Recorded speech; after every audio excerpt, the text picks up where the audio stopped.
إلا الله لا إله إلا الله لا إله إلا الله محمد رسول الله صلى الله عليه وسلم إن الله ملائكته يصلون على النبي يا أيها الذين آمنوا صلوا عليه وسلموا تسليما صلى الله على محمد صلى الله على محمد صلى الله على محمد صلى الله على صلى الله على محمد صلى الله على محمد صلى الله على محمد صلى الله على محمد صلى الله على محمد صلى الله على محمد صلى الله على محمد صلى الله على محمد صلى الله على محمد صلى الله على محمد صلى الله على محمد صلى الله على محمد صلى الله على محمد صلى الله على محمد صلى الله على محمد صلى الله على محمد صلى الله على محمد صلى الله على محمد صلى الله على محمد صلى الله على سيدنا ومولانا محمد اللهم يا أحد صل على أحمد اللهم يا أحد صل على محمد اللهم يا أحد صل على المهدي خليفتك يا الله يا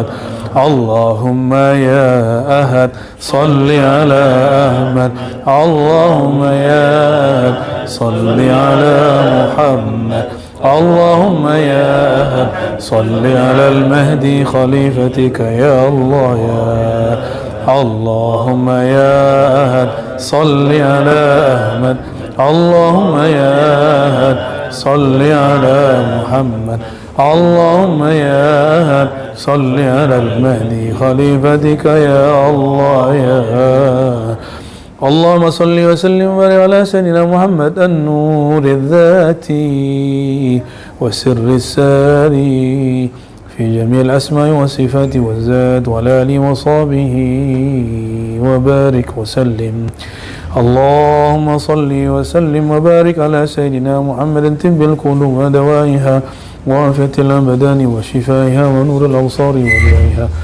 وقوت الأرواح وغذائها والآل وصحبه وسلم اللهم صل وسلم وبارك على سيدنا محمد بعدد من صلى عليه وصل وسلم وبارك عليه بعدد من يصلي عليه وصل وسلم وبارك عليه عدد ما رضيت وأردت يا رب يا الله سبحان الله وبحمده سبحان الله العظيم سبحان الله وبحمده سبحان الله العظيم سبحان الله وبحمده سبحان الله العظيم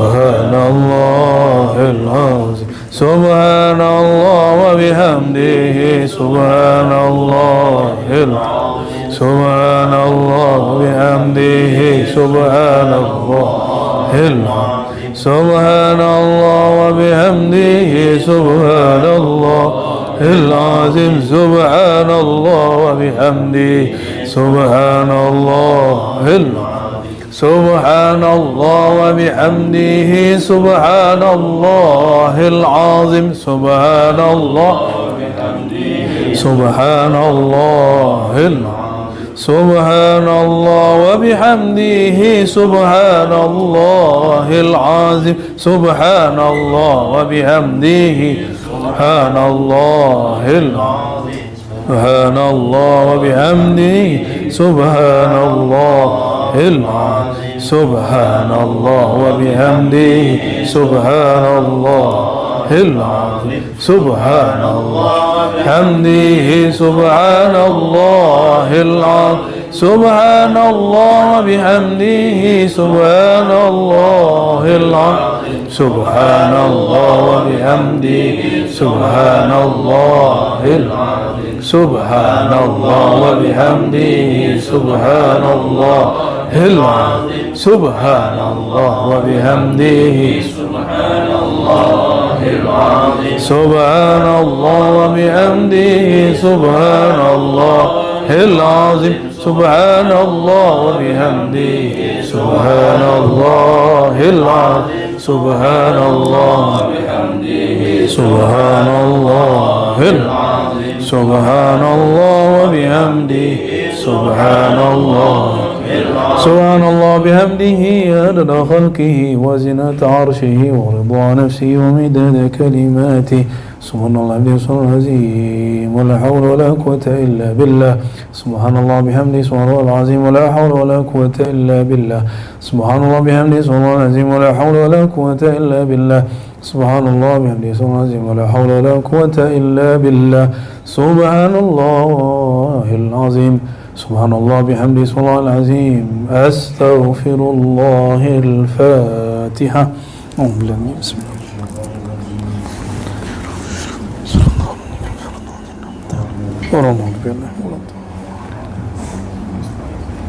لقد جاءكم رسول من أنفسكم فإن تولوا فقل حسبي الله لا إله إلا هو توكلت وهو رب العرش العظيم.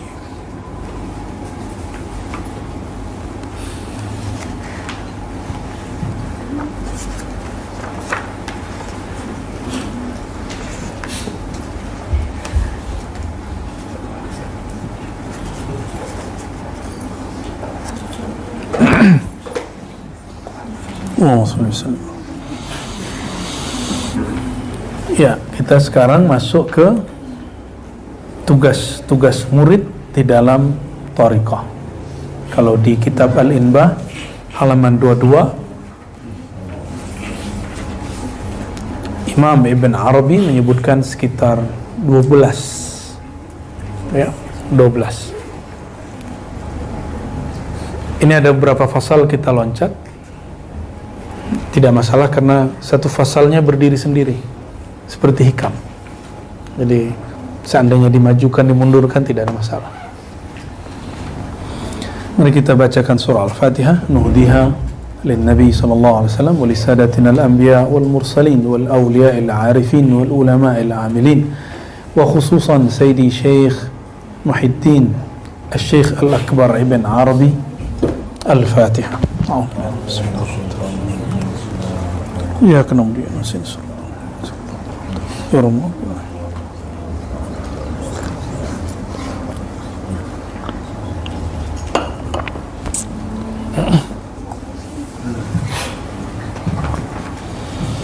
بسنادنا المتصل للإمام الشيخ الأكبر محي الدين بن عربي قال: كل مريد لا يلقي على نفسه في أوان إرادته 12 وظيفة فليس بمريد. كل مريد, setiap murid. Kita ini disebut murid karena berkehendak ingin mengenal Allah, karena berkehendak ingin wusul, merasakan hadirnya rohani kita, kehadiran Allah Subhanahu wa ta'ala. Maka Imam Ibn Arabi memberikan rumusan adab-adab. Ini adab-adab besar, kita lakukan semampunya, ya. Kalau nggak mampu ya dicicil, jangan ditunda-tunda. Nah, kullu murid ini tidak ada pengecualian, semua kullu murid, kecuali majzub. Majzub tidak disebut murid, ya. Murid berarti salik. Jadi kalau di level macam-macam thariqah itu kan ada thariqah 3 yang saya sebut biasanya. Thariqah sufi itu salik, murid. Thariqah majzub itu muhib, ahli mahabbah. Yang ketiga thariqah malamatiyah. Kita ini yang pertama ini. Antum gak akan sanggup ngikutin wali majzub, dan juga gak akan sanggup ngikutin wali malamatiyah, ya. Tapi kita ihtiram kalau ketemu wali majzub, kita tasdik kalau ketemu wali malamatiyah, husnuzan, karena ujian malamatiyah husnuzan, Selalu husnuzon atau suuzon, baik sangka atau buruk sangka, nggak lebih dari itu. Ya, tasdik atau inkar. Ya. Nah, kita yang pertama ini, kalau di majzub dia punya sistem yang, kalau di filsafat itu ada aliran namanya post struktural. Jadi dia nggak mau ngikut program, di jalannya jalan sendiri. Dia nggak ada rambu-rambu deh. Itu majzub sama alamat itu nggak ada rambu-rambu. Mereka tidak pernah ingkar syariat. Tapi jangan antum berharap melihat mereka mengamalkan syariat. Kecuali mereka lagi halnya sufi.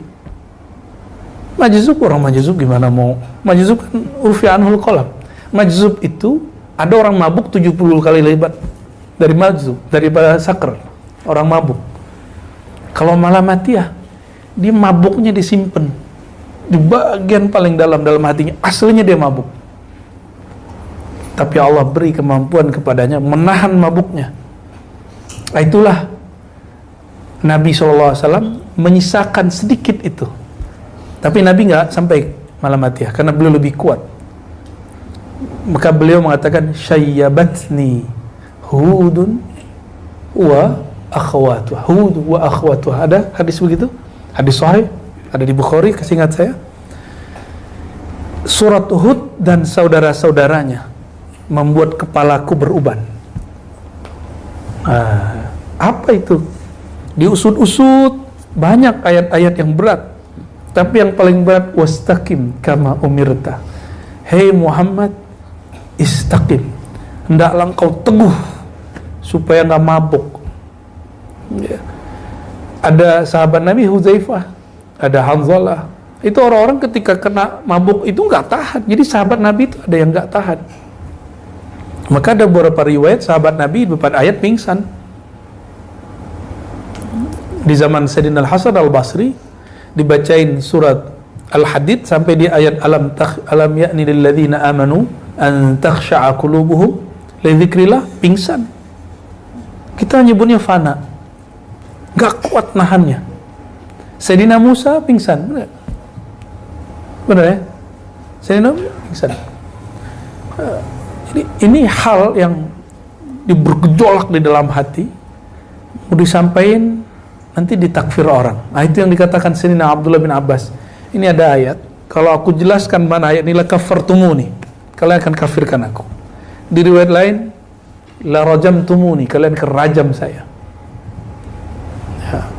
Tapi tenang, itu dulu. Sekarang ilmu ini sudah bertahap dibuka, sudah dimulai oleh Imam Hakim Tirmizi di abad ketiga, diteruskan Imam Sulami, Imam Kusyairi, terus sampai sekarang. Akhirnya ilmu ini menjadi biasa. Cuma meskipun biasa, kita harus pakai cara menjelaskannya. Kalau enggak, nanti tambah gawat nanti ya. Nanti orang salah paham lagi. Nah, jadi kita tidak sanggup, antum nggak akan sanggup ngikutin pola-pola Wan Sekhon, nggak sanggup.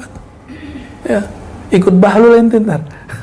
Ya, hanya orang-orang yang dikuatkan kolbunya. Itu yang khidmat ke beliau itu berat sekali ujiannya. Tanya ke orang yang khidmat ke wali-wali majzub. Dulu ada Habib Ja'far Al-Kaf, berat sekali. Tapi tasdik beliau dapat anugerah. Dibukakan oleh Allah batinnya. Dilapangkan pikirannya. Sama, wali malamati ini lebih dahsyat lagi. Nah, dan malamati itu setiap zaman ada. Dulu di zaman Syekh Abdul Qadir Jilani, muridnya. Jadi mabuknya Syekh Abdul Qadir Jilani diturunkan kepada Qutb Al-Ban. Turun ke beliau. Kalau nggak ada orang mabuk kayak beliau, nggak akan ada orang seperti Salahuddin Al-Ayyubi. Karena gurunya mabuk, muridnya betul-betul dahsyat. Nggak bisa nyelesain Palestina kalau nggak Salahuddin. Siapa gurunya, mursyidnya? Qutb Al-Ban. Jadi kalau ada orang hari ini jualan khilafah, tapi jauh daripada nur ilmu asrar ini, ilmu tasawuf, saya meragukan dia.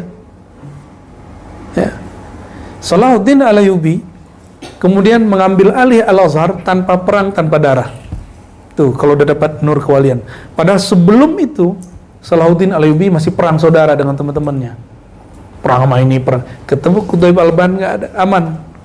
Dibersihin nama Qutaib Alban. Qutaib Alban, jangan antum harap ketemu dia lagi sholat. Dia nggak ingkar sholat. Dia di dalam begitu itu ingat Allah. Antum di dalam sholat lupa Allah. Tuh, gimana? Yang belagu sok-sok pinter sholat. Kita ini baru latihan sholat. Ya, kita ini baru bener-bener latihan, belum bener-bener sholat. Ya. Tanyalah antum ke guru-guru ya, salam.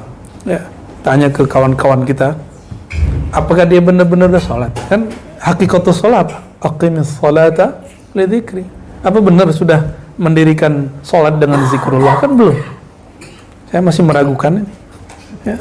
Kita ini baru latihan latihan zikir. Maka kalau ketemu wali-wali majzub, wali-wali malamatiyah ini, kita ihtiram dan tasdik. Kita katakan, aku tidak ingkar kepadamu, tapi mohon maaf, mungkin tidak sanggup mengikutimu. Boleh mengatakan begitu, nggak ada masalah. Ya. Tapi kalau antum mau ikut, silakan. Mau khidmat sama mereka, ya. Kalau aneh angkat tangan. Nah, kita khidmatnya di bidang lain. Nah, kita jalurnya yang pertama, Thariqatus Sufiyah. Tapi jangan ngerasa sufi juga. Kita sedang belajar, ingin mengikuti jalan mereka. Ada sederhana begitu. Ya, masa sufi begini, sarungan pakai kopiah hitam, ini kan nggak pas. Sufi pakai apa dia? Pakai apa dia? Orang banyak sufi itu kemana-mana ke serban, gitu. Kemana-mana buat tasbih. Udeng-udengnya itu bukan sufi. Udah ngeliat orang Yaman belum? Nyabit rumput pakai serban. Itu pakaian adatnya orang Arab. Tapi ada yang sorban ulama, itu ada.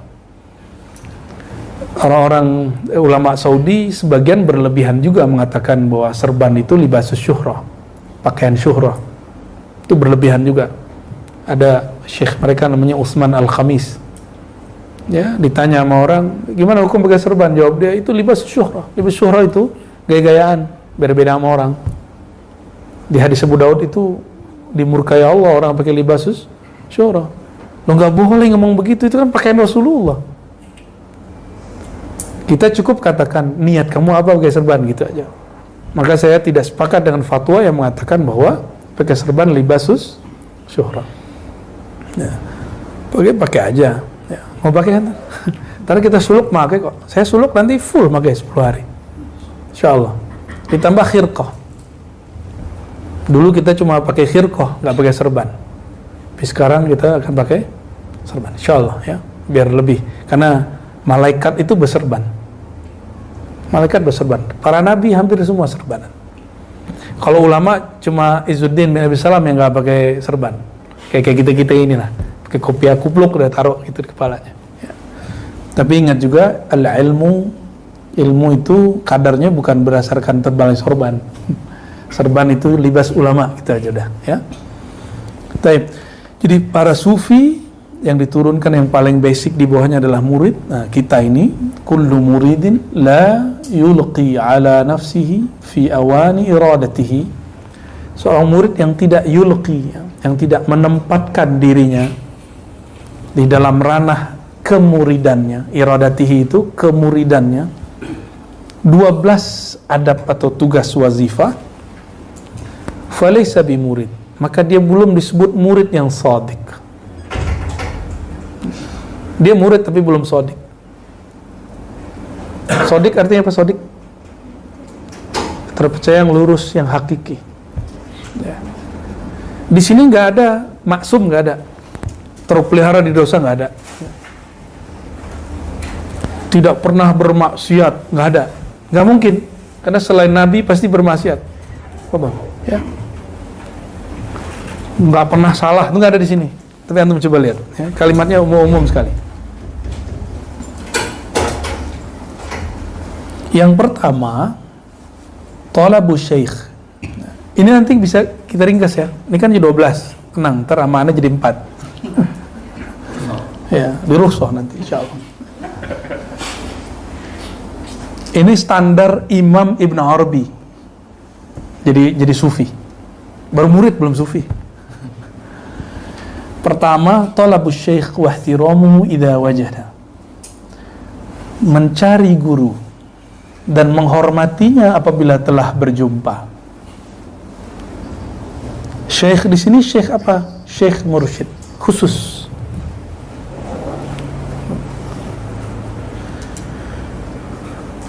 Belajarlah cara ihtiram kepada para santri.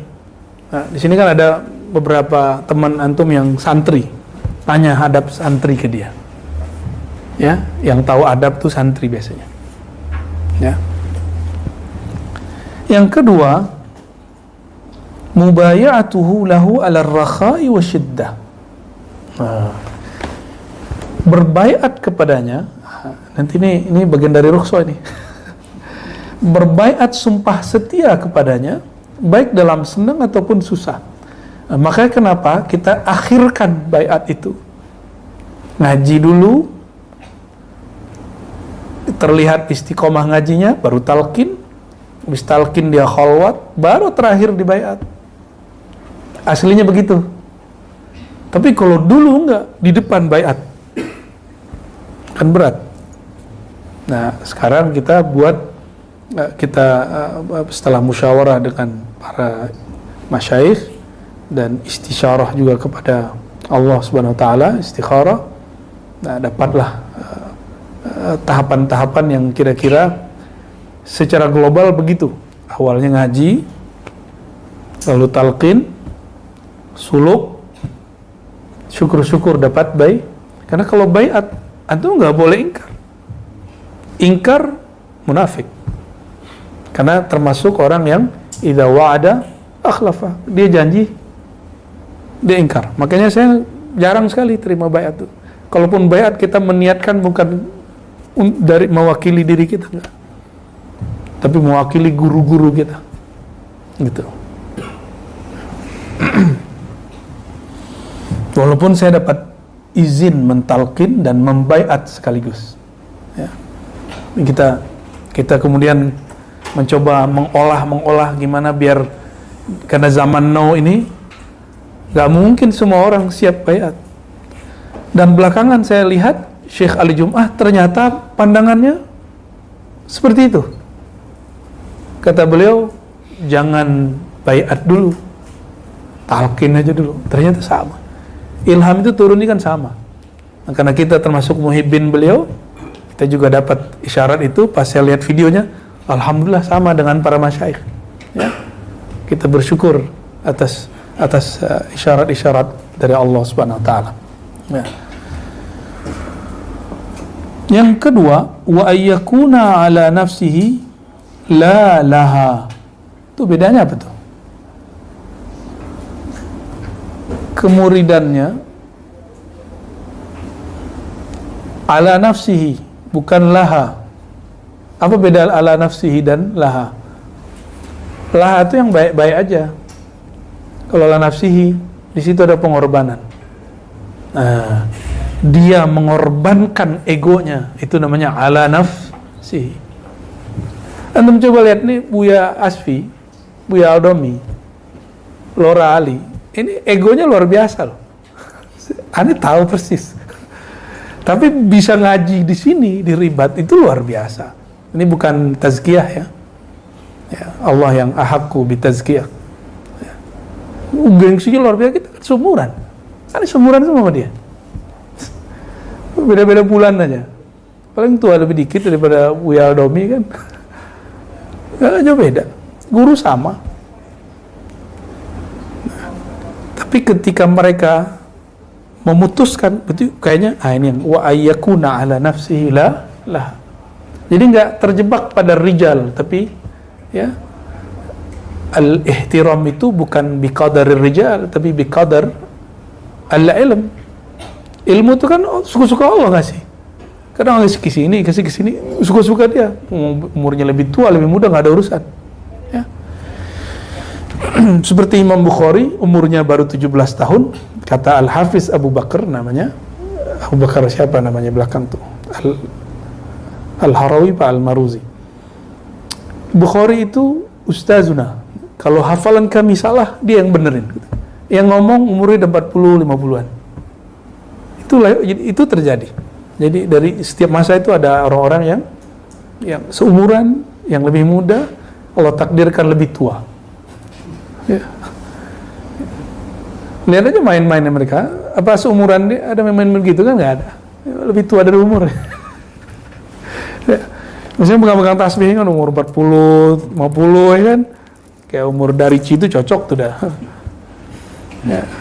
Tapi ada orang yang dalam kemudaan dia matang. Daripada tua childish, mending muda ente ketuaan. Itu lebih baik. Nanti teman-temannya akan ngomong, gak asik deh sama kamu.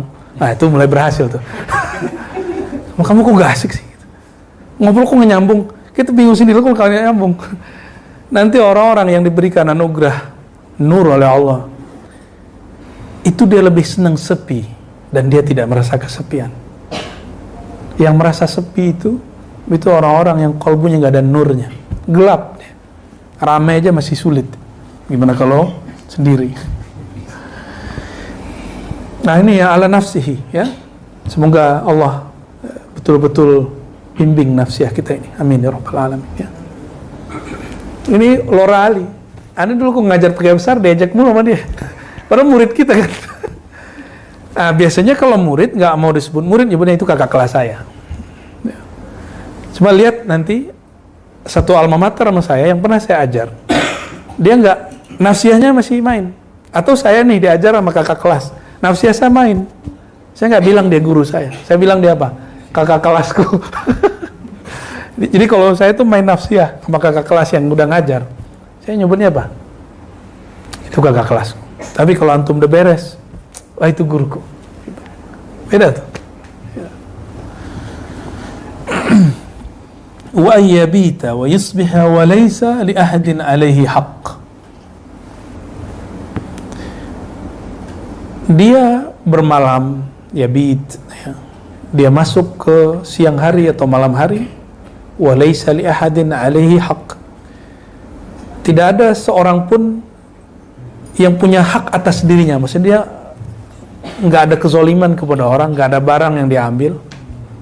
Nah ini antum ada barang nggak ada yang diambil? Kalau ada balikin pakai apalah gitu. Ada nggak barang diambil dari temen? Lupa ngasih, balikin. Bingung balikin, punya nomor dia, isi aja GoPay dia kan. Itu bisa nggak Bu ya? Soalnya nggak tuh Bu ya? Dia kan udah lupa nih. Ya, cara kita balikinnya gitu. Nah hati-hati di situ. Ya, nah, kalau mahasiswa kan buku, ya, utang, apalagi kalau ibu-ibu tuh biasanya ngambil piring tuh.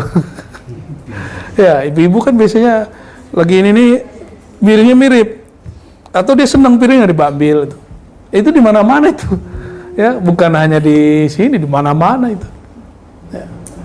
Nah kalau para peneliti itu suka nyuri manuskrip. Serius, suka nyuri manuskrip, jadi ambil manuskrip gak balikin. Nah itu peneliti-peneliti yang tidak sodik, tapi peneliti-peneliti yang hakiki, yang dia sadar dibalikin. Murid yang hakiki, teman yang lagi dibalikin pastinya. Ya, sederhana ya. Saya pikir-pikir dulu, ada nggak kitab perpus yang saya bawa ya? Kalau ada kayaknya harus dibalikin segera ini. Sepertinya sudah dibalikin sih. Ya.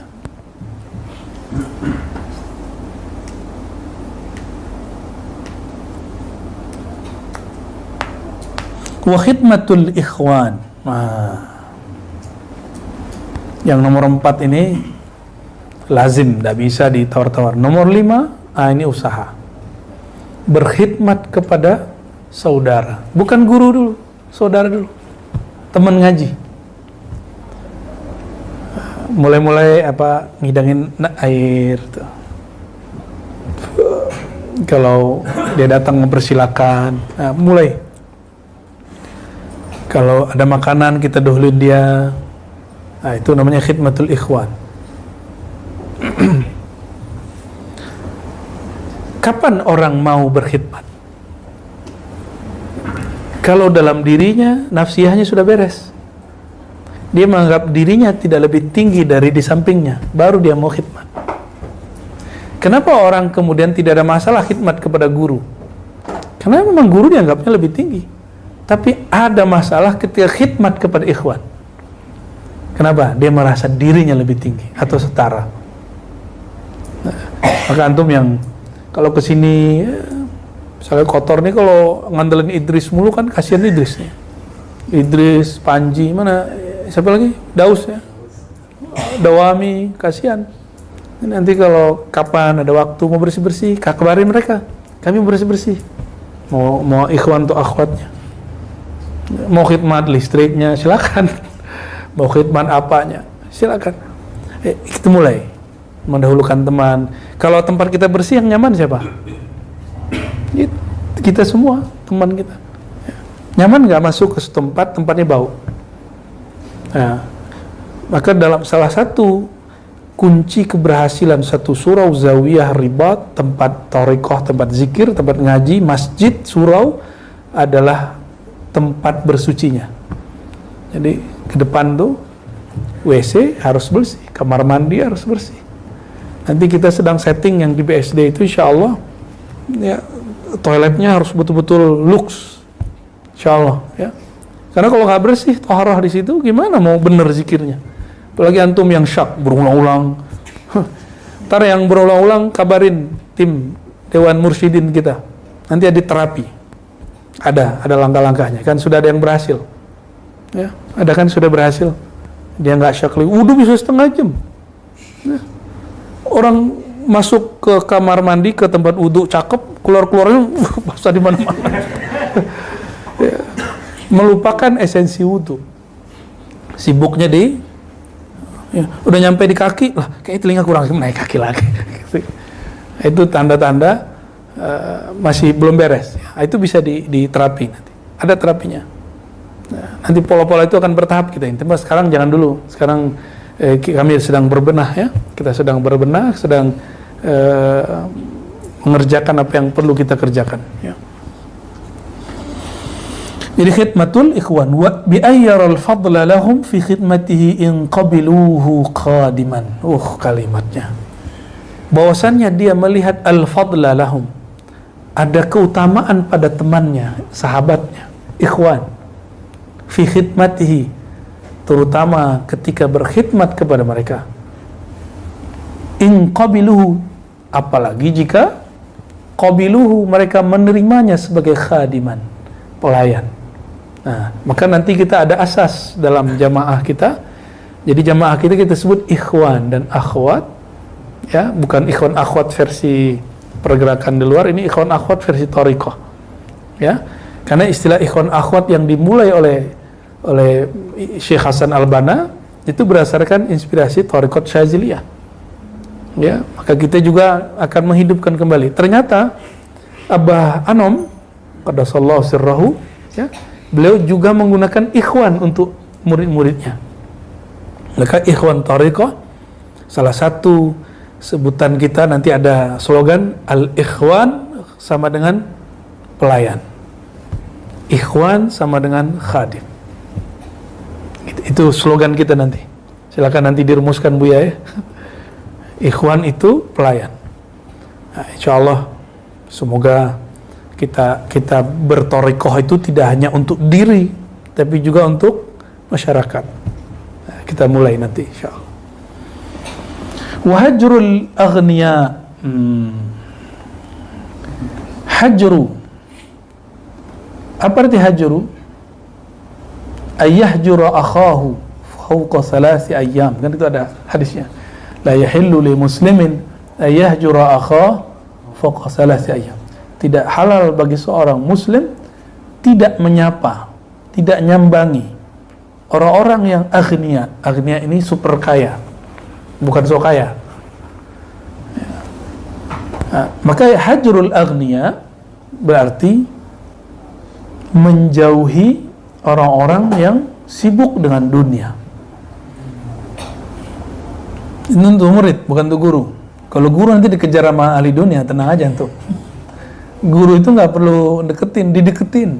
Apalagi zaman politik begini ya.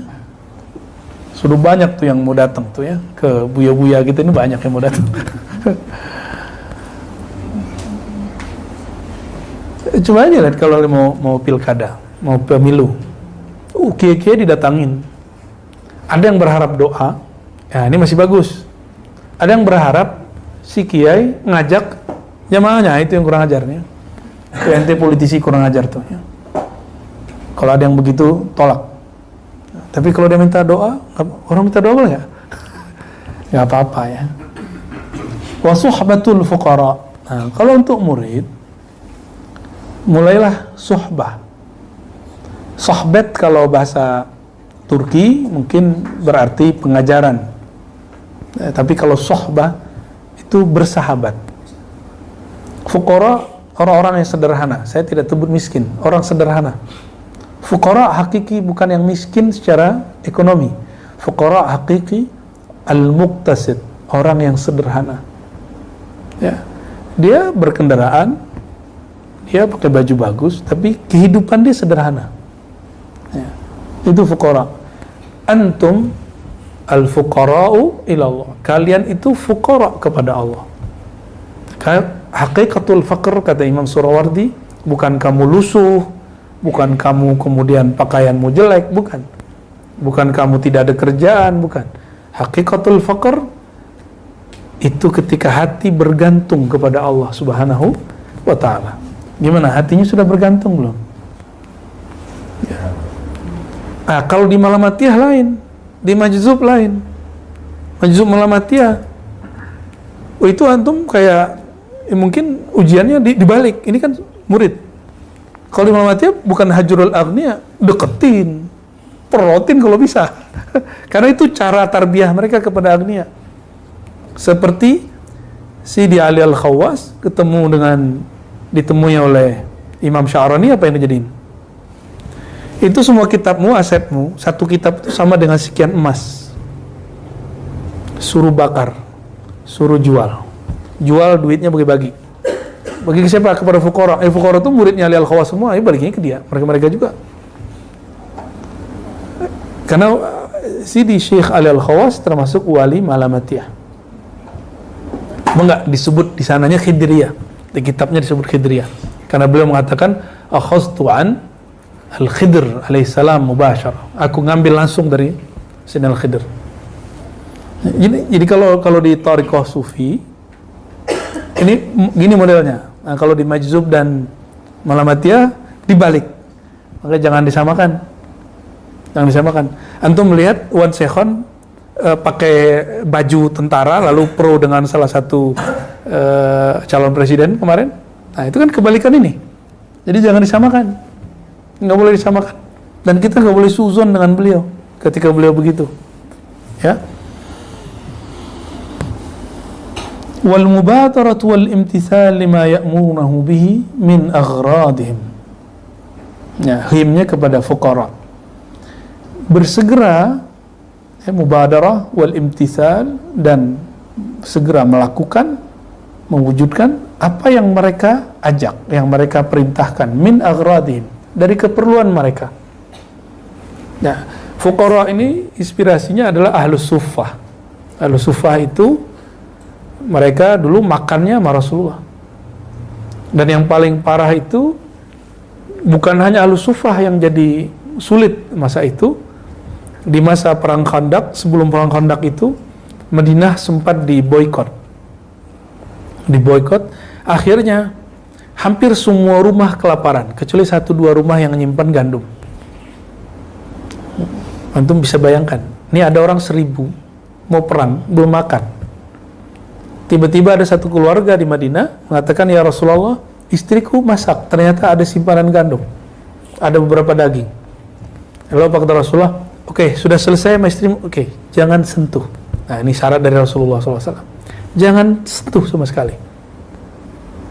Maka kemudian beliau tidak sentuh. Jalanlah para sahabat sampai ngumpul tuh depan rumah. Gimana caranya? Masuk 10-10. Ada 100 orang antri, masuk 10-10. 10 makan keluar. 10 makan keluar. 100 orang bolak-balik keluar, makanannya tidak berkurang sama sekali. Itu dari Rasulullah ngambil dari mana coba? Jangan norak ya. Tadi yang kita baca di Dalail. Nah, di sini ada nama Rasulullah.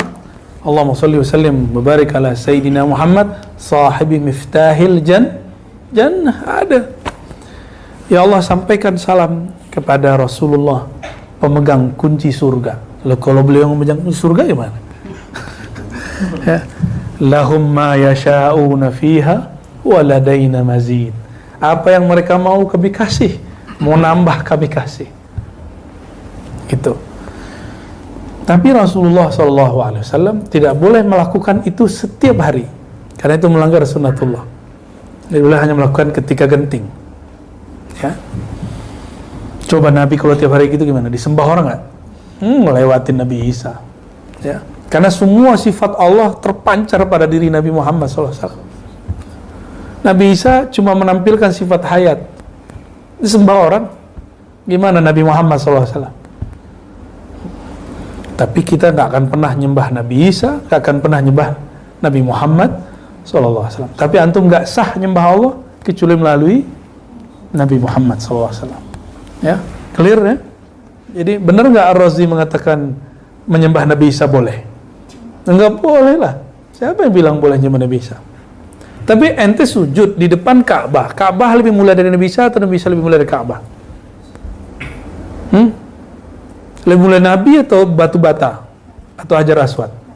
Nabi. Sujud mengarah kepada Ka'bah boleh nggak? Boleh nggak? Boleh dengan syarat antum nggak nyembah Ka'bah. Itu maksud kita dulu. Ada orang sujud di depannya Nabi Isa, tapi dia tidak berniat menyembah Nabi Isa. Yang disembah siapa? Allah. Itu orang kan salah paham. Makanya saya tanya lagi, lebih mulia Nabi Isa atau batu bata yang dijadi dan kiswah hitam? Lebih mulia mana? Nabi Isa. Nah, itu yang dikatakan oleh Abu Abbas Al-Mursi, jika ada wali dibukakan kolbunya oleh Allah, batinnya oleh Allah, itu semua sifat-sifat ente bisa lihat. Itu bukan sifat dia, sifat Allah. Maka orang akan yazunnuna annahu Allah. Orang akan kira dia itu Allah, padahal bukan Allah. Itu yang terjadi, ya. Jadi nggak benar kalau Ar-Razi mengatakan bahwa menyembah Nabi Isa itu ahli tauhid. Nggak ada. Cek aja videonya. Itu kan ada kiai datang. Itu 2 kiai itu datang ke rumah waktu itu. Cuma ada orang yang nggak mau paham, ya. Ada yang nggak mau tabayun dengan baik. Ada yang ngundang tapi bohong, ya. Ngundang katanya diskusi, tapi ternyata bahsul masail. Ya, ke depan antum nggak usah di undang-undang debat, nggak usah datang. Khalas. Ya, da'hum. Tinggalkan mereka. Ya, kulillah.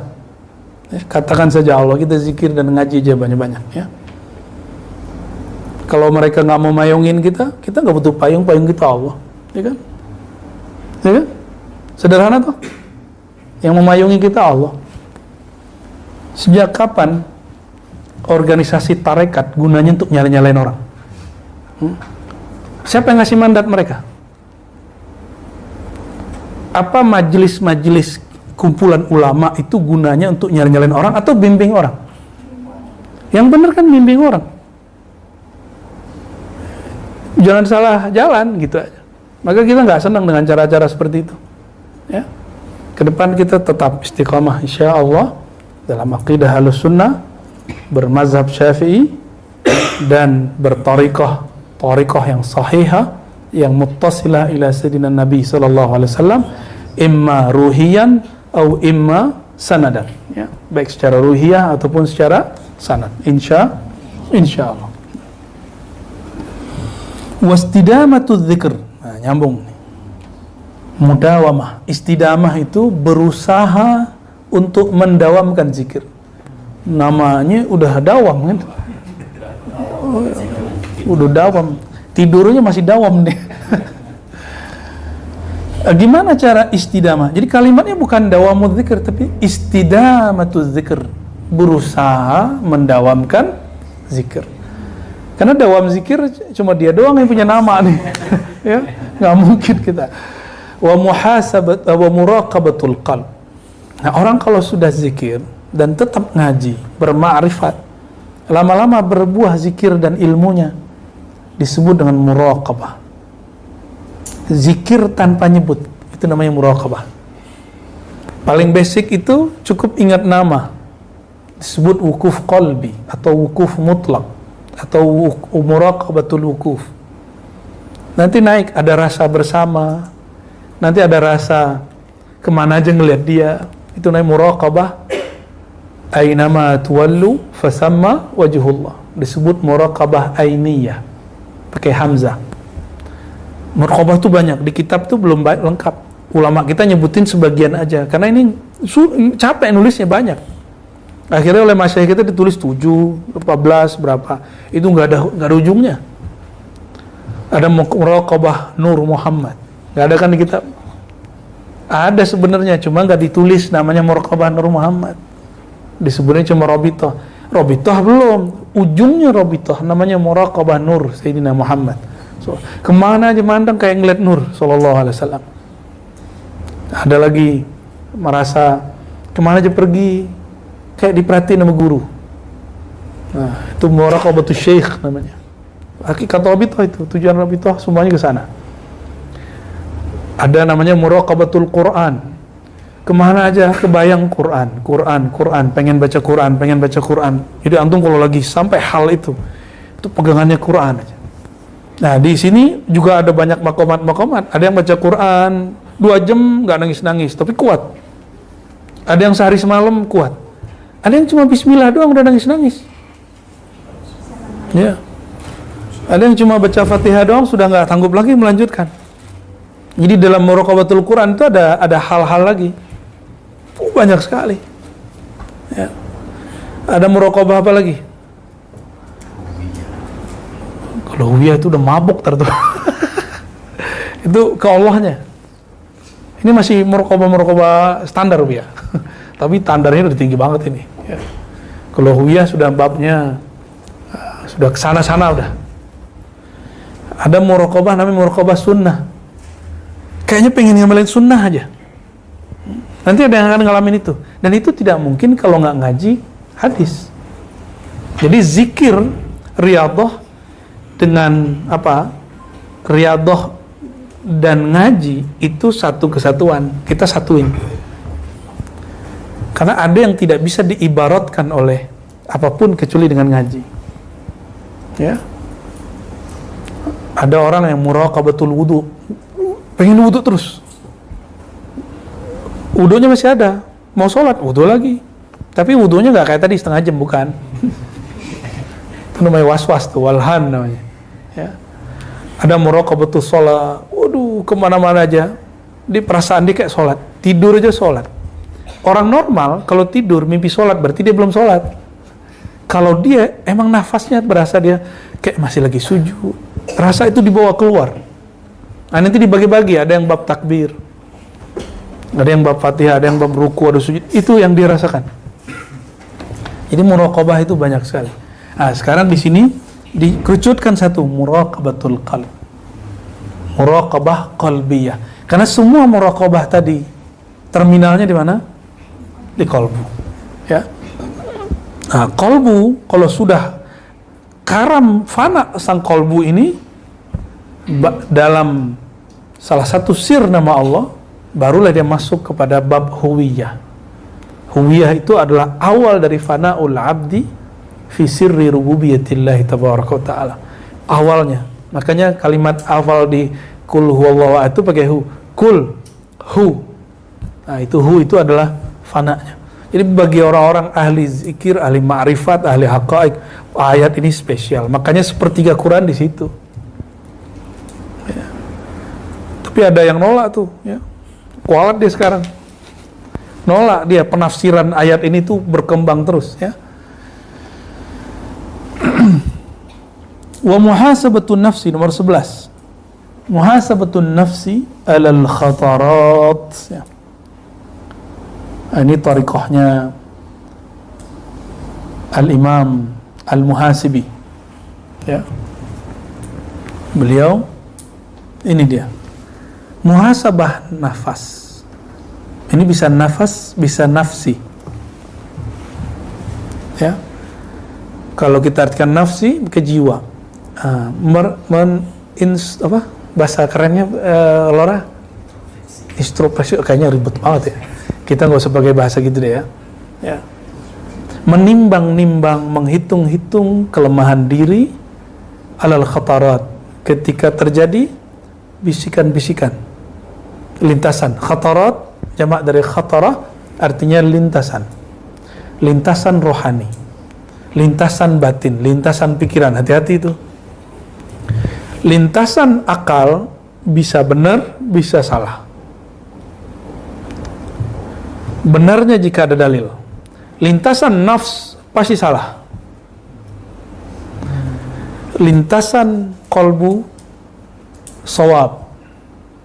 Lintasan ruh al-haq. Itu dia bedanya. Karena la salba fir ruh, tidak ada yang negatif pada ruh. Ruhani dia sudah steril dari apapun. Maka tidak ada hijab pada ruh. Tidak ada syahwat yang negatif pada ruh. Ruhani itu sudah bening dia. Tapi siapa yang begitu? Hanya Rasulullah SAW. Kita belum sampai. Kita sedang belajar-belajar ke arah sana. Dan gerbangnya cuma qalbu. Babul qalbi al-aql. Babnya qalbu, akal. Babur ruh al-qalb. Bab masuk ke dalam ruh, itu benerin kolbu. Itu. Maka muhasabatun nafsi alal khatarat itu dilakukan dengan zikir astaghfirullah yang rutin. Maka tadi kita jadikan kayak ratib. Astaghfirullah, astaghfirullah, astaghfirullah 100 ya. Kita jadikan ratib. Nah, antum kalau baca astaghfirullah itu dihunjamkan ke bagian mana yang banyak maksiat. Otak yang jorok, istighfar kan, astaghfirullah, itu rasanya nikmat. Ke mata, ke telinga, semua sampai. Kan gak ada kita yang terlepas dari maksiat ya. Muhasabatun nafsi alal khatarat. Bisa juga diartikan muhasabatun nafasi. Wah, ini lebih tinggi. Memperhatikan tarik, naik turun nafas. Karena di situ ada khatarat, ya. Nah, kita levelnya baru nafsi, belum nafasi, ya. Dan yang terakhir al-lahazat, perhatian, ya. Alal khatarat wal lahazat. Sebenarnya lahazat ini bagian dari yang nomor 11. Oke? Bagian nomor 11. Nomor 11 bagian dari nomor 10. Nomor 10 bagian dari nomor 9. Nah, ini jadi itu satu tuh. Itu satu nomor. Oke? Jadi 9 sampai 12 itu satu.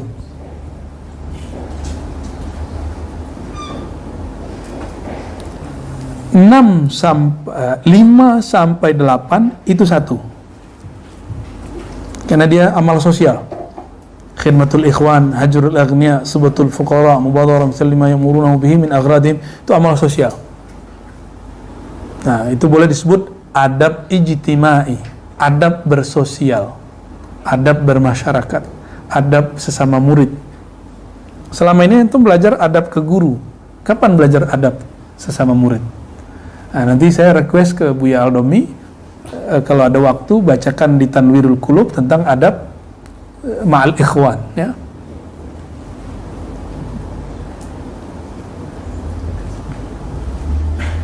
Itu udah berapa tuh? Dua kan itu? Ya. Nah, nomor 1 sendiri, nomor 2 kita masukkan ke bagian nomor 1 tapi disembunyikan, ya.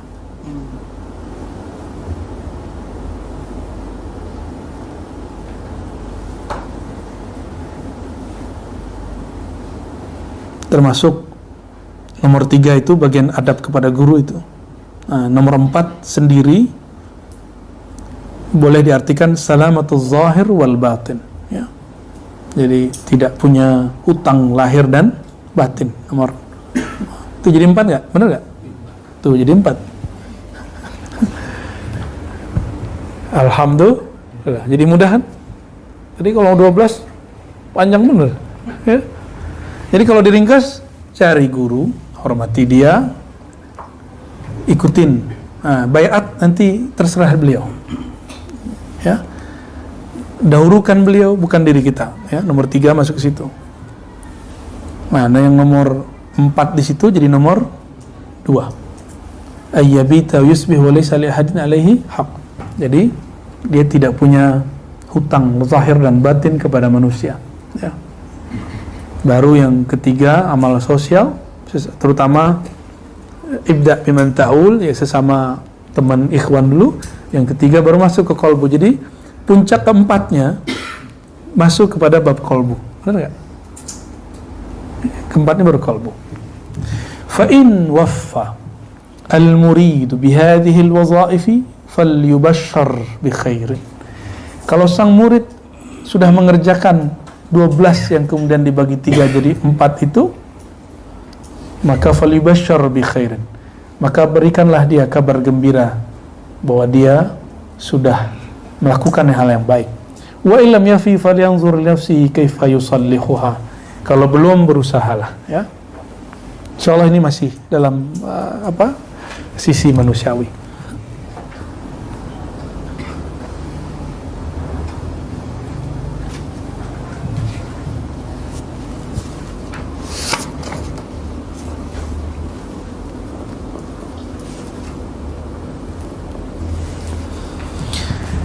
Berikutnya al-jawad al-haqiqi, dermawan hakiki.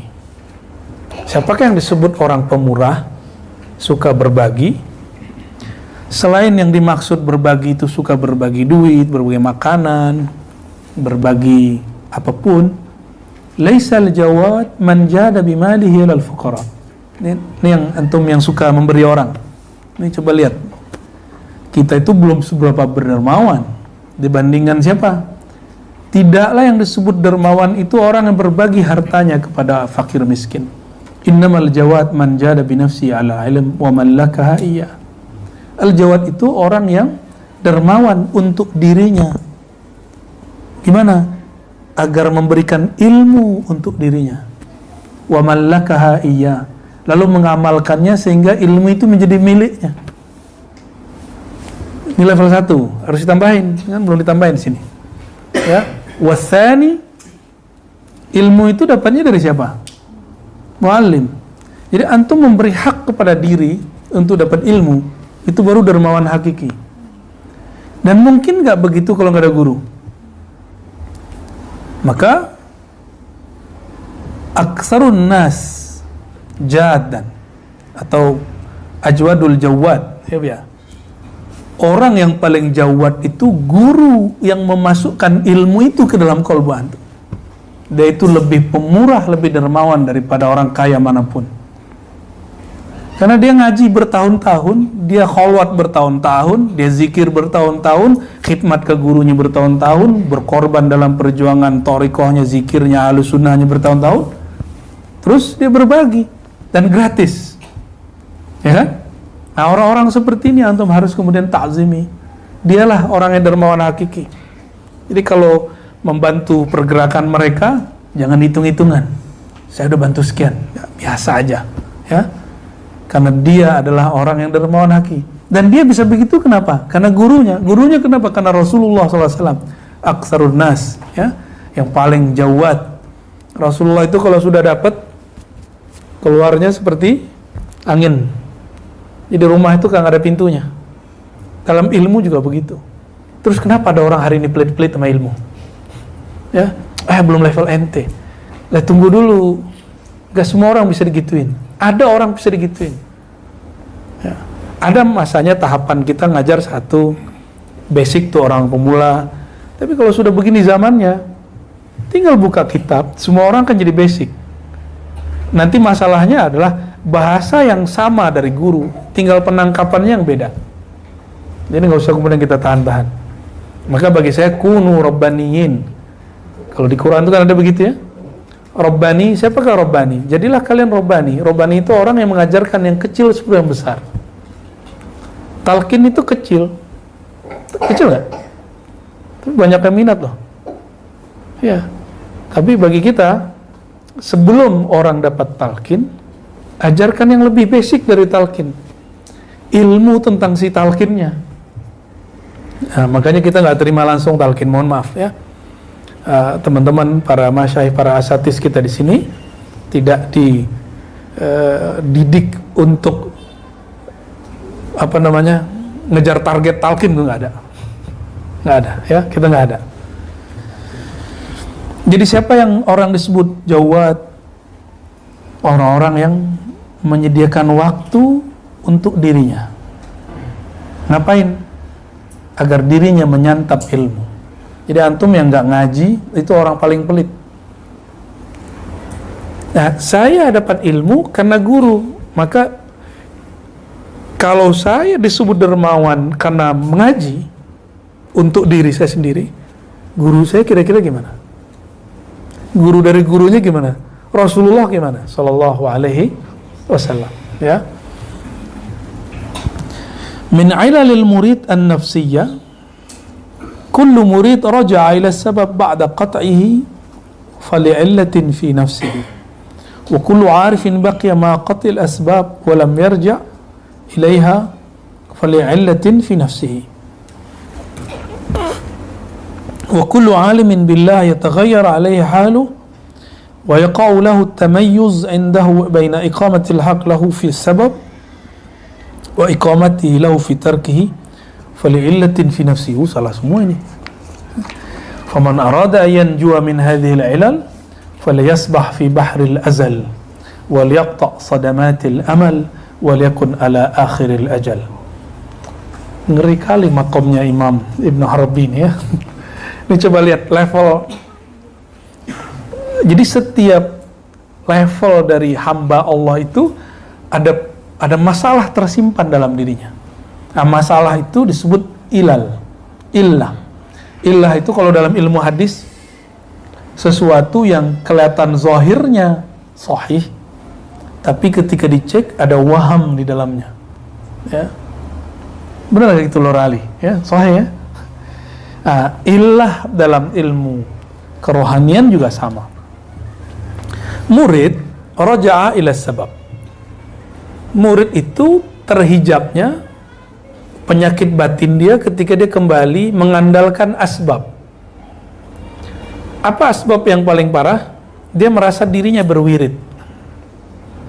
Karena saya wirid nih, maka saya begini.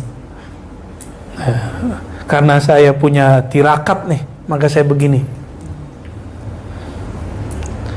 Kalau dulu zaman Korun itu dalam hal duniawi, itu tercelanya tercela.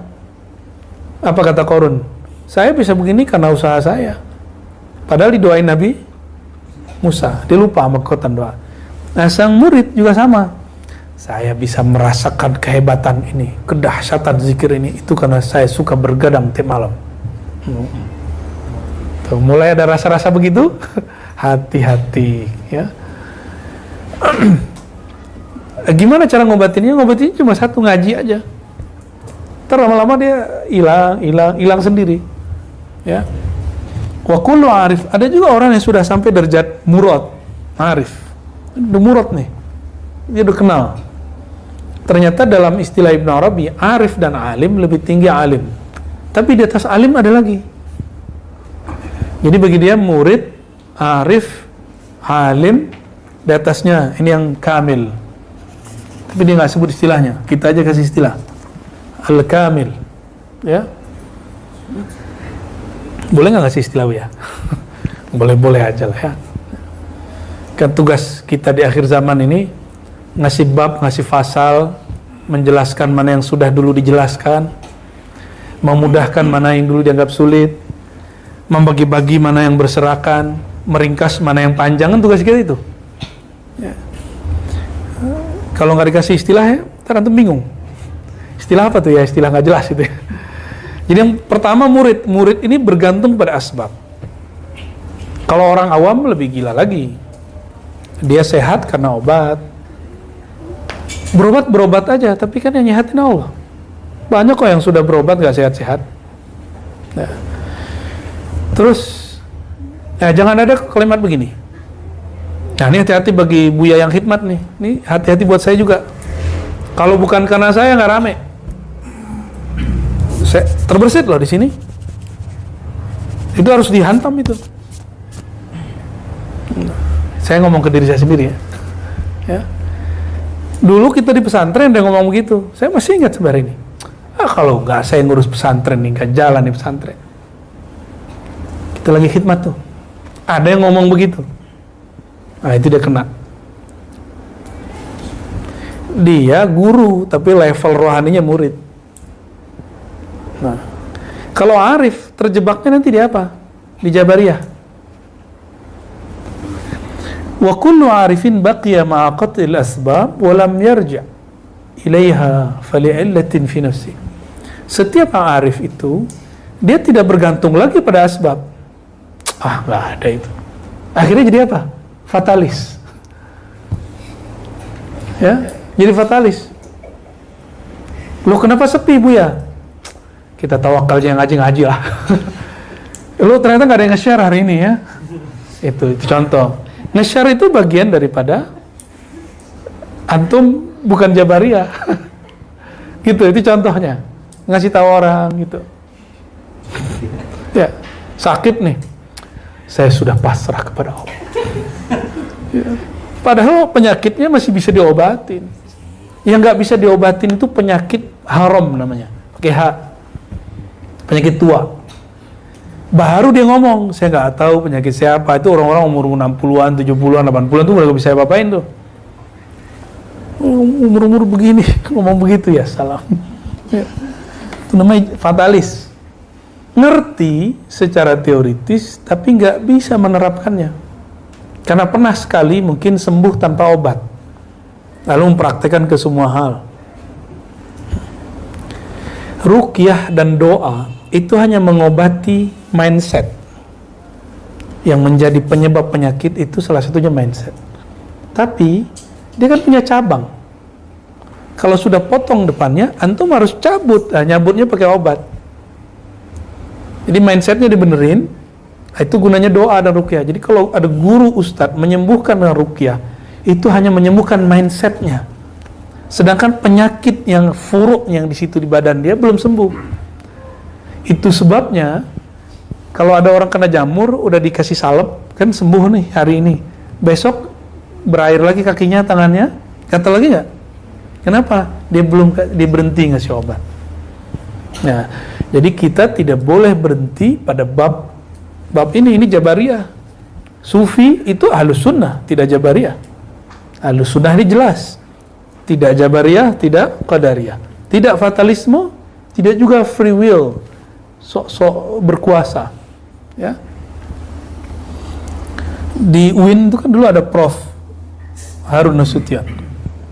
Ya, saya dapat kabar dari murid-muridnya, beliau kan pengen punya anak, tapi belum Allah kasih. Nggak tahu terakhir dapat anak atau tidak.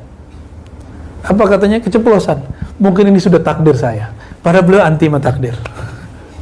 Nggak percaya takdir. Takdir kita yang buat. Tuh, itu kualat yang indah tuh ya.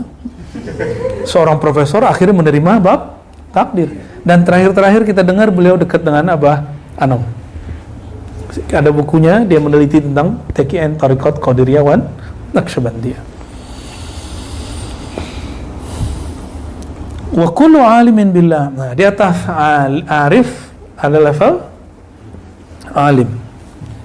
Yataghayyar alaihi haluh. Berubah lagi. Wa yaqa' lahu tamayyuz indahu baina iqamati al-haqq lahu fi sabab wa iqamatihi lahu fi tarkihi. Nah, orang alim billah ini merasa dirinya mampu mengatakan, sadar, sekarang saya sedang pada bab takdir, sekarang saya pada bab kasab, usaha. Itu dia. Merasa dirinya ahli, bisa memilah kapan yang kasab, kapan yang tawakal. Merasa diri ahli. Itu orang alim tuh. Itu hijab fil illatin fi tafsir. Itu juga penyakit yang menghijab dirinya. Tuh, merasa bisa itu loh bahaya. Ya.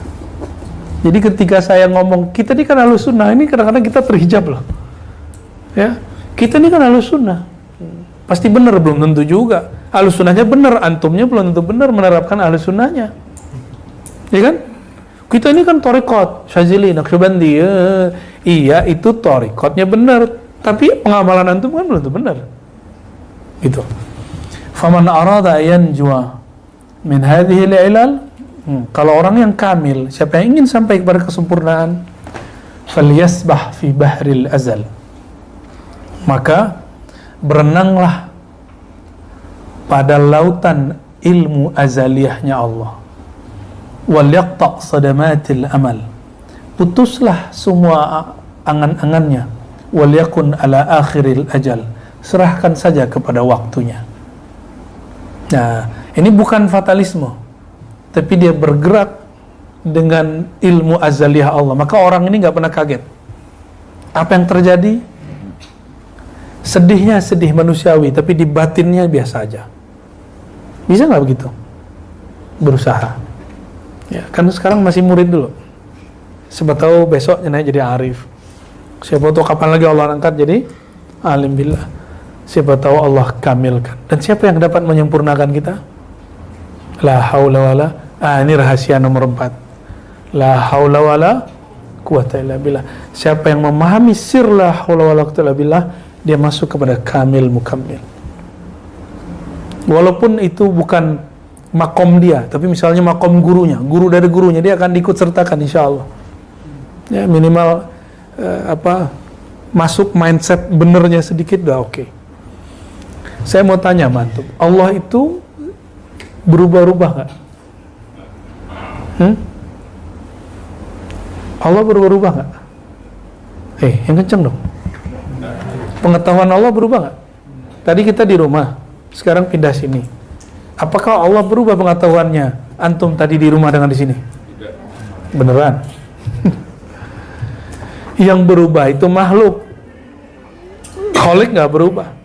Nah, la haula wala quwata illa billah itu fokusnya itu adalah billahnya, yang dipandang Allahnya. Nggak ada urusan dengan kasab, nggak ada urusan dengan tawakalnya. Kasab dan tawakal itu cuma nanti ekspresi. Ya, saya tawakal nih. Antum ngomong tawakal aja kadang sudah terhijab. Saya lagi kasab nih, ikhtiar nih. Ngomong saya lagi usaha, ikhtiar aja kadang-kadang udah sok merasa berusaha. Apa buktinya? Sudah ketemu belum ada orang ngomong gini, saya kan sudah usaha kok begini-gini aja. Tuh, orang yang bahaya tuh. Katanya kalau tawakal Allah langsung urus. Saya udah tawakal kok, nggak diberesin sama Allah. Mau Allah siapamu? Mau ommu? Kan nggak begitu. Nah, terakhir. Wa qala al-abdu abdun nadamu abdu nadami, al-abidu abdu nadami, wal muridu abdu niqami, wasyakiru abdu ni'ami, wasabiru abdu kilami. Ya, kilam itu sakit ya. Wal arifu abdu himami, al alim abdu nurihi wa zulami, wal hakimu abdul hakim abdu hikami, wa abdullahi qalil laysa li wujudihi sabil. Insyaallah Imam Ibn Arabi. Orang kayak gini kok disebut sesat ya sama Ibnu Taimiyah ya? Orang sedahsyat ini pembicaraannya. Selurus ini kaidah yang dia tulis tentang bab kewalian. Ini bab kewalian ini. Siapa yang disebut hamba? Hamba itu abdu nadami. Hamba yang menghambakan diri terhadap penyesalannya. Jadi antum kalau menyesali sesuatu, itu namanya sisi kehambaan. Wal murid abdu niqami. Sedangkan murid itu hamba daripada nikomnya Allah. Apa arti nikom? Pembalasan. Ya, apakah pembalasan? Kalau nikom itu biasanya negatif ya. Hamba yang khawatir terhadap pembalasan buruknya Allah. Sedangkan abid tadi hamba yang dia memperhatikan nanti penyesalan dia apa. Maka al-abid itu makamnya taubah. Kalau al-murid makamnya khauf.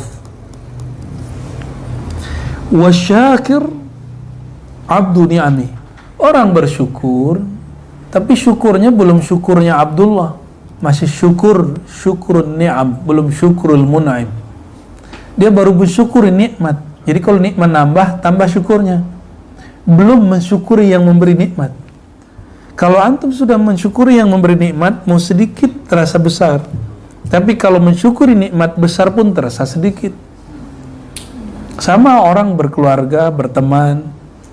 Kalau melihat kebaikan temannya, bukan teman yang dilihat. Nah, nanti dilihat berapa pemberiannya. Maka suami istri itu, istri misalnya mengatakan ke suaminya, kamu itu belum ngasih aku apa-apa. Nah, itu dia berarti dia melihat pemberian. Padahal dia bisa bersama kekasih itu udah cukup. Kalau emang dia cinta sih.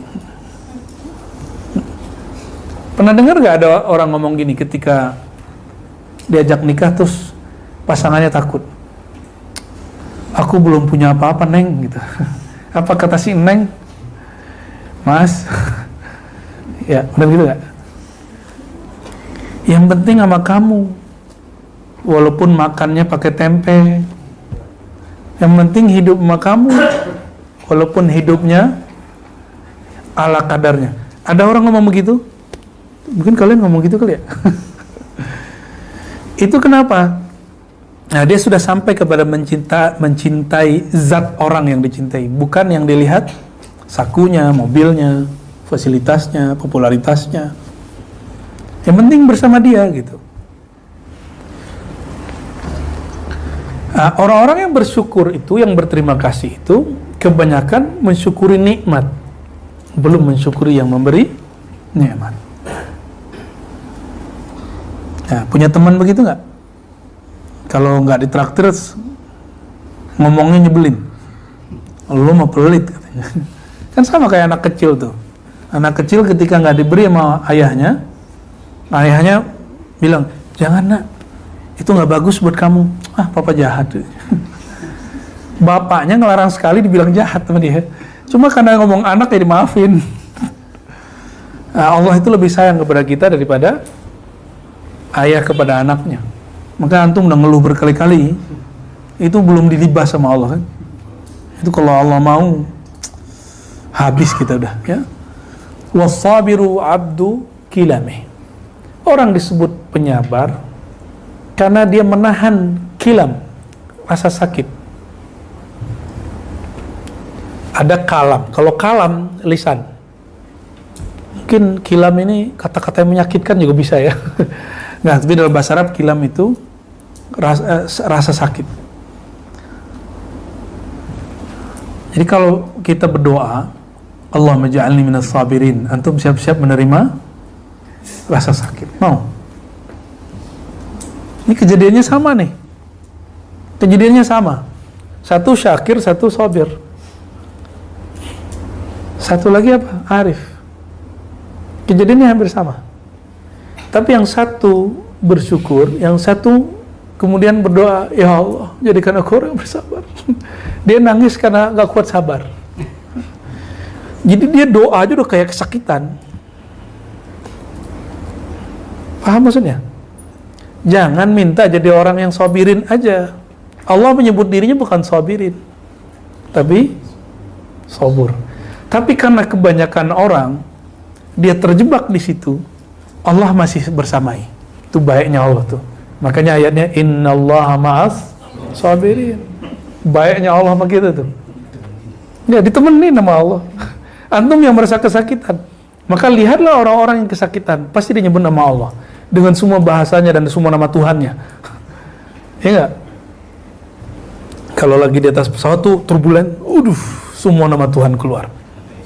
Ya, ateis pun menyebut nama Tuhan. Ya, kalau ateisnya dia biasa di lingkungan orang-orang Kristiani, dia akan bilang, oh Yesus. Kalau ateisnya biasa di kalangan Muslim, ya Allah, sama. Ya.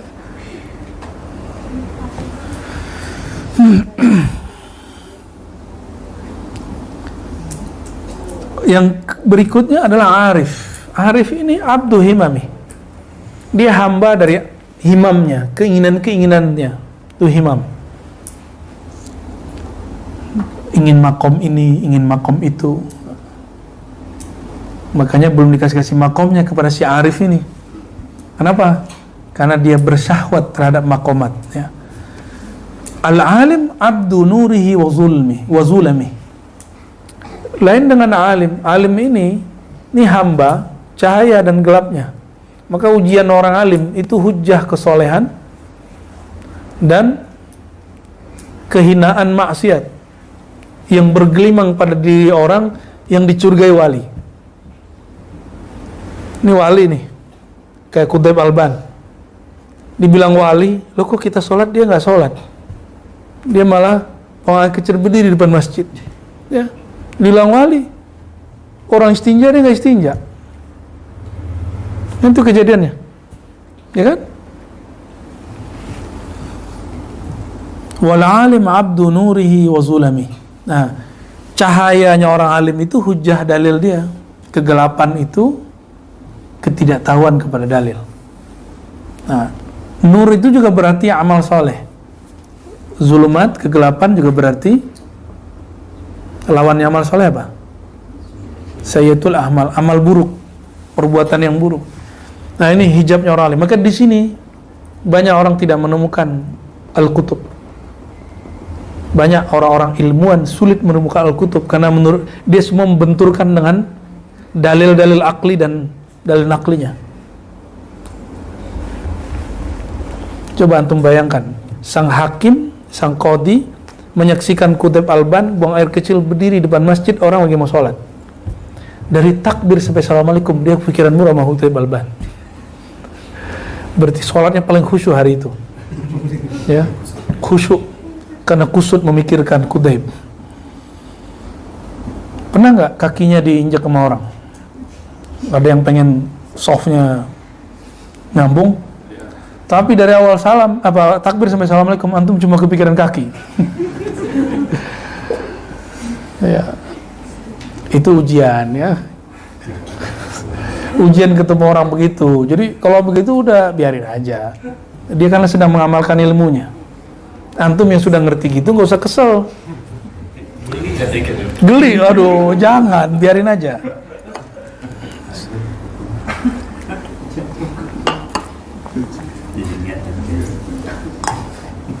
Wal hakim abdu hikami. Nah, ini ujian yang ngajar hikam nih.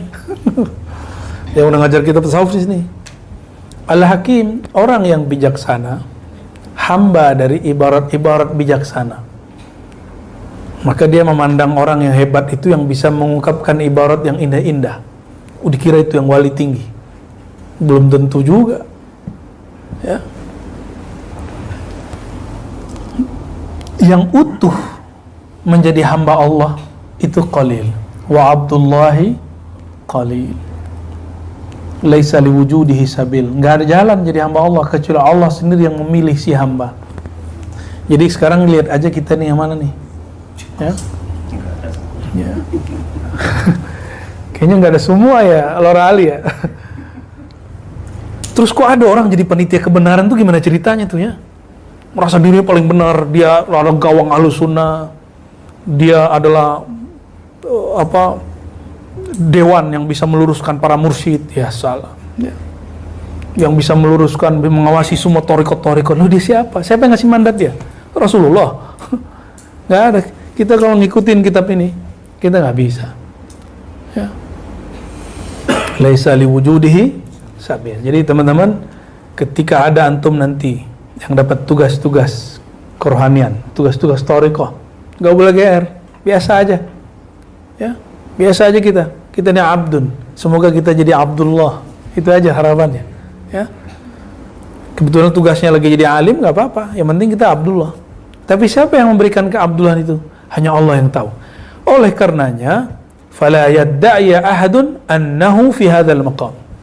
Enggak boleh seseorang mengatakan saya sampai di maqam itu kecuali dia sedang sakar, dia sedang mabuk. Fa amma bi ni'mati rabbika fahaddits. Baru boleh cerita. Itulah kata Rasulullah SAW.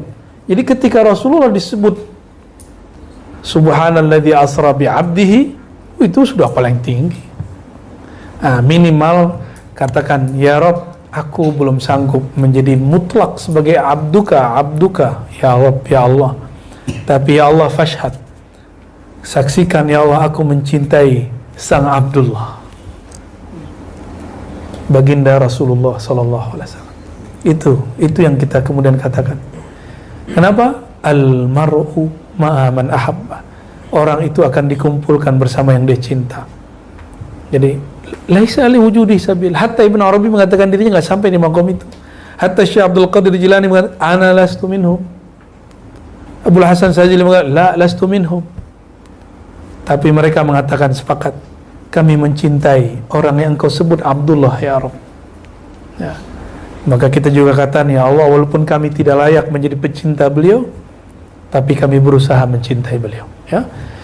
Ala hazinniya wa li kulli niyatin salihah wa li anna sallallahu ta'ala hubbahu wa hubba man yuhibbu wa nas'alullaha yarzuqana al-amal alladhi yuballighuna ila hubbihi. Al-Fatiha. A'udzu bismillah. Ya nasiin siratal ladzina an'amta 'alaihim ghairil maghdubi 'alaihim waladdallin. Walhamdulillahi rabbil alamin wa sallallahu ala sayyidina Muhammad. Ya, salawat dulu. Yang lembut-lembut aja. Ya.